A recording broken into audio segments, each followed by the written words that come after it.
20 نومبر 1979 کی صبح جب خانہ کعبہ کا طواف جاری تھا تو فجر کی نماز کے فوراً بعد حرم کے سپیکر سے آواز آئی، اے مسلمانوں، قیامت آ گئی ہے اور امام مہدی کا ظہور ہو گیا ہے۔ ساتھ ہی ہر طرف سے گولیوں کی آوازیں آنے لگی۔ اس وقت 1 لاکھ سے زائد مسلمان بیت اللہ میں موجود تھے کہ اچانک 400 سے 500 لوگوں نے خانہ کعبہ پر حملہ کر دیا۔ 2 سیکیورٹی اہلکاروں کو گولی مار دی گئی۔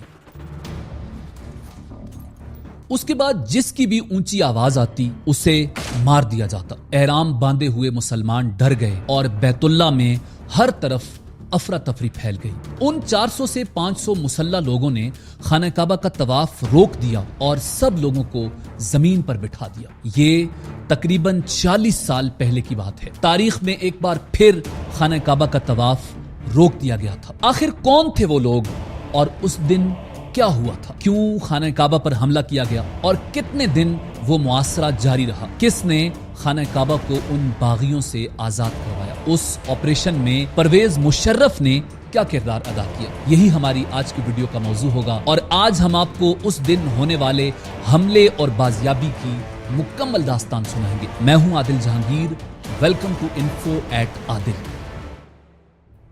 ہوا یوں کہ 55 سالہ کعبہ کے امام شیخ السبیل کعبہ کے بالکل سامنے کھڑے تھے اور ان کے پیچھے صفوں میں نمازی موجود تھے۔ امام نے معمول کے مطابق نماز پڑھائی۔ اس کے بعد انہوں نے مصلی پر اپنا رخ تبدیل کر کے مائک میں دعا شروع کی۔ اسی دوران انہوں نے دیکھا کہ پچھلی صفوں سے کچھ لوگ کندھوں پر ایک تابوت اٹھائے ہوئے آگے آ رہے ہیں۔ یہ کوئی غیر معمولی بات نہیں تھی۔ حج ابھی 20 دن پہلے ختم ہوا تھا اور ابھی لاکھوں حاجی مکہ میں موجود تھے۔ ان میں سے جو بھی فوت ہو جاتا اس کے لواحقین کی کوشش ہوتی کہ نماز جنازہ مسجد الحرام میں امام کعبہ کی امامت میں ادا ہو۔ شیخ السبیل نے دعا جاری رکھی، لیکن سروں پر سرخ دھاری دار صافے باندھے یہ لوگ انہی کی طرف بڑھتے گئے، حتیٰ کہ بالکل قریب پہنچ گئے۔ ان کے آگے آگے میلے کچیلے کپڑوں میں ملبوس الجھی ہوئی داڑھی والا ایک آدمی تھا۔ اس نے امام کعبہ کو ایک طرف دھکیل کر ان سے مائک چھین لیا اور مائک اپنے منہ کے قریب لا کر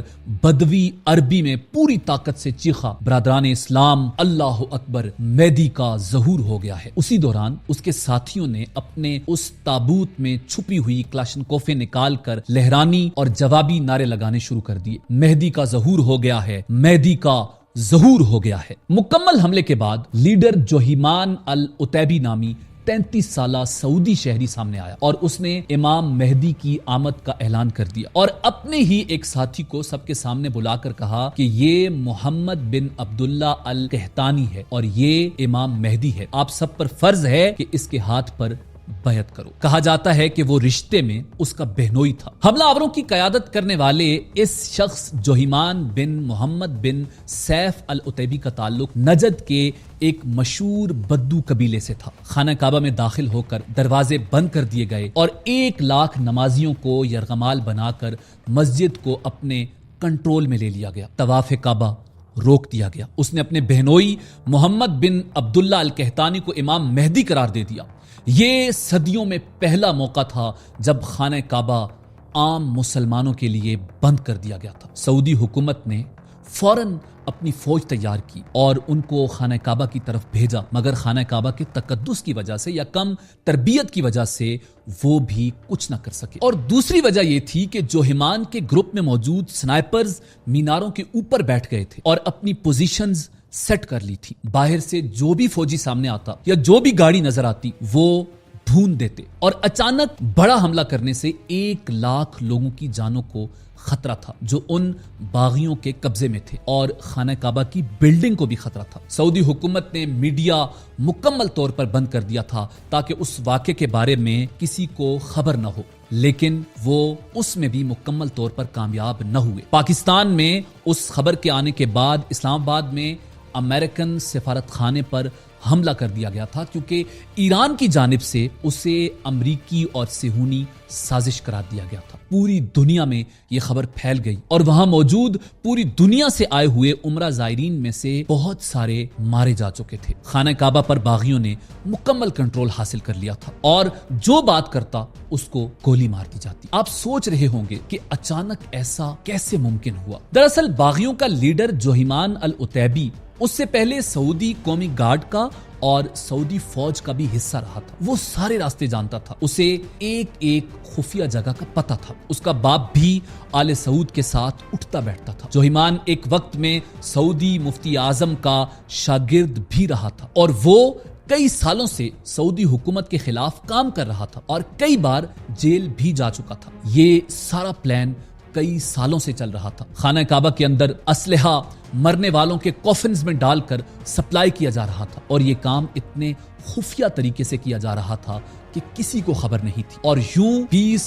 نومبر کو ان دہشت گردوں نے اپنے پروگرام کے مطابق خانہ کعبہ پر قبضہ کر لیا تھا. تقریباً 2 ہفتوں تک وہ محاصرہ جاری رہا. 2 ہفتوں تک طواف کعبہ بند رہا. ان خارجیوں کے حملے کا مقصد یہ تھا کہ مسجد الحرام پر قبضہ کر کے نقلی امام مہدی کا اعلان کیا جائے تاکہ دنیا بھر سے مسلمان اس کی بیعت کے لیے آئیں اور سعودی عرب پر پریشر ڈالیں کہ امام مہدی کو کچھ نہ کہا جائے. اس سے یہ ہوتا کہ سعودی عرب کا ذریعہ معاش بھی ختم ہو جاتا اور دیگر ملکوں کا سعودی حکومت کی سیکیورٹی سے اعتبار بھی اٹھ جاتا. اور اگر یہ قبضہ کچھ عرصہ مزید رہتا تو یقیناً دوسرے ممالک اپنی افواج مسجد الحرام کو آزاد کرانے بھیجتے، لیکن ان کے اور سعودی عرب کے مابین بھی جنگ شروع ہو جاتی. یہ ایک پری پلانڈ سازش تھی. سعودی حکومت سوچ رہی تھی کہ کیسے خانہ کعبہ کو آزاد کروایا جائے اور سیکیورٹی فورسز حکومت کی طرف سے سگنل ملنے کا انتظار کر رہے تھے. سعودی فوجیوں نے گرین سگنل ملنے کے بعد مختلف حکمت عملیوں پر کام کرنا شروع کر دیا. 3 طرف سے حملہ کیا گیا، لیکن جنگجوؤں کی عمدہ پوزیشن اور ڈسپلن کی وجہ سے سرکاری فوج کو بھاری نقصان اٹھانا پڑا اور وہ پسپا ہو کر مجبور ہو گئے. اس کے بعد ہیلی کاپٹر سے فوجیوں کو مسجد کے اندر اتارنے کی کوشش کی گئی، لیکن جنگجوؤں نے انہیں چھت پر اترنے سے پہلے ہی فضا میں بھون ڈالا. اسی دوران کسی کو بن لادن گروپ کا خیال آیا. یہ کنسٹرکشن گروپ چونکہ مسجد کی توسیع کا کام کر رہا تھا، اس لیے ان کے پاس تفصیلی نقشے موجود تھے. اسامہ بن لادن کے بڑے بھائی سالم بن لادن نے مسجد کے بارے میں معلومات فراہم کرنے میں اہم کردار ادا کیا. اب معاملے کی سنگینی کھل کر سامنے آئی. مسجد الحرام کے اندر طویل راہداریوں، دالانوں، صحنوں، تہخانوں اور سرنگوں کا جال بچھا ہوا تھا. اس لیے براہ راست کارروائی سے ہزاروں لوگوں کی جانوں کے نقصان کا اندیشہ تھا اور کامیابی پھر بھی مشکل دکھائی دیتی تھی. ادھر جوہیمان اور اس کے ساتھیوں کی جانب سے مسجد کے لاؤڈ سپیکر سے تقریروں کا سلسلہ جاری تھا.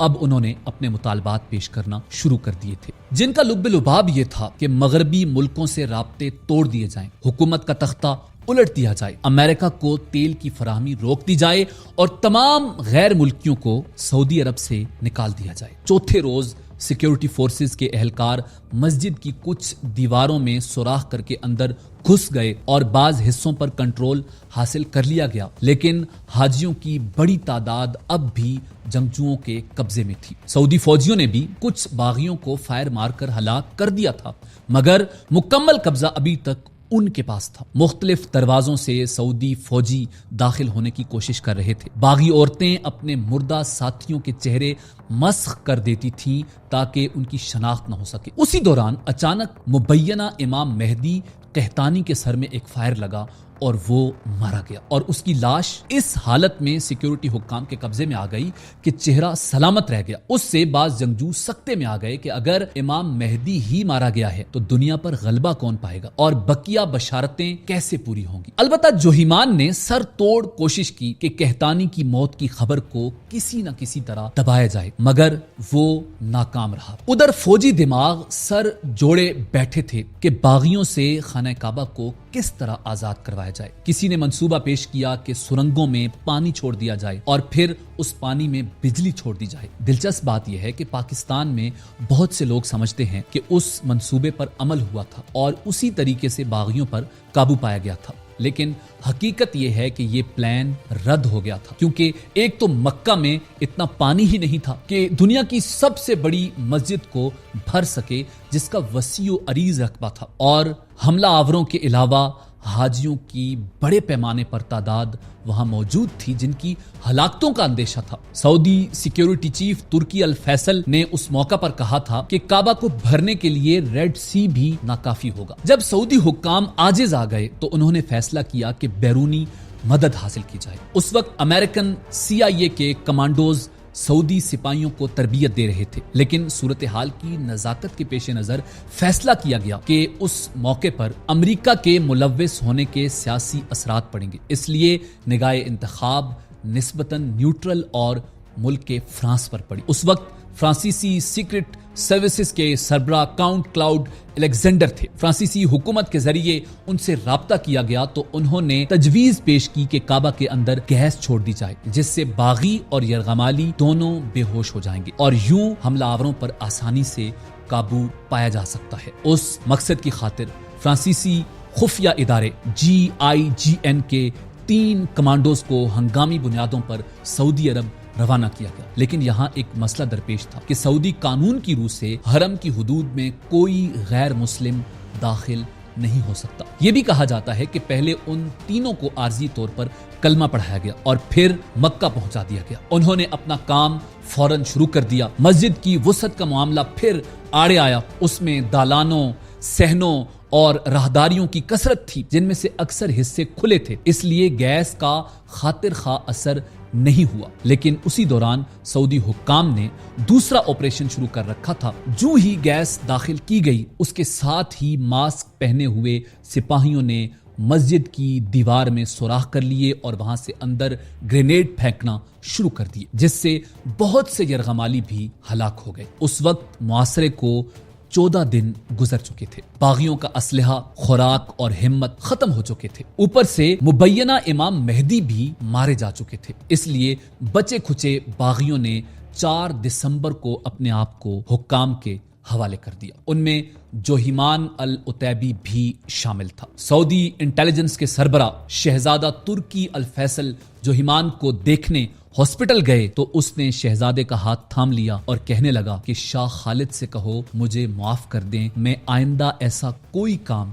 نہیں کروں گا، مگر اس وقت بہت دیر ہو چکی تھی۔ He looked up at me and he said, Sir, I'm very regretful. Please, can you intercede for me with King Khalid? اس کی درخواست قبول نہیں کی گئی اور اگلے چند دنوں میں جوہیمان کو اس کے 62 ساتھیوں سمیت سرعام سزائے موت دے دی گئی اور یوں اس واقعے کا خاتمہ ہوا۔ 2016 کے دوران اس قسم کی اطلاعات گردش میں آ گئیں کہ پاکستانی کمانڈوز نے بھی اس آپریشن میں حصہ لیا تھا۔ جب جنرل پرویز مشرف اقتدار میں آئے تو یہ بھی کہا جانے لگا کہ ان کمانڈوز میں وہ بھی شامل تھے۔ 2016 میں ایک نجی چینل کے اینکر جاوید چودھری کے پروگرام میں پاکستانی سیاستدان احمد رضا قصوری نے بھی اسی قسم کا دعویٰ کیا تھا کہ میجر پرویز مشرف نے کعبہ سے دہشت گردوں کو فلش آؤٹ کیا، لیکن اس دعوے کی تردید میں دیر نہیں لگی۔ چند منٹوں کے اندر اندر اسی پروگرام کے دوران بریگیڈیئر جاوید حسین نے فون کر کے کہا تھا کہ یہ بات بالکل